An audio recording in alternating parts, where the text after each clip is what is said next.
أشار أعضاء في اتحاد مثقفي مقاطعة الحسكة أن العزلة المفروضة على القائد عبد الله أوجلان أن دولة الاحتلال التركية حسبت أن بهذه العزلة ستتمكن من النيل من الشعب الكردي بأكمله.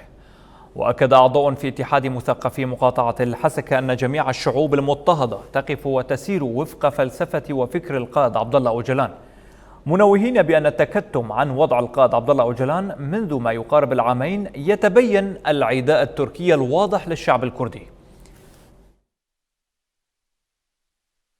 هذه العزلة أخذت منحى آخر، الدولة الفاشية التركية تريد أن تبعد هذا الشخص عن العالم الخارجي نهائيا، لأنها تجد في أي ظهور له تأثير على الشعب الكردي بشكل خاص وشعوب المنطقة بشكل عام.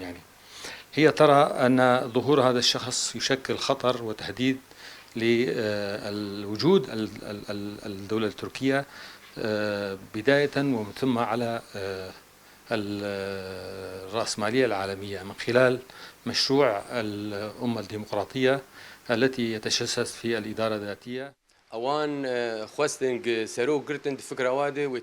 قاموا باختطاف القائد قبل 25 عاما وظنوا أنهم سيتمكنون من النيل من الشعب الكردي وإبادته، ولكن بفضل فكر وفلسفة القائد آبو نرى أن إرادة الشعب أصبحت أقوى ويتمسكون به أكثر فأكثر.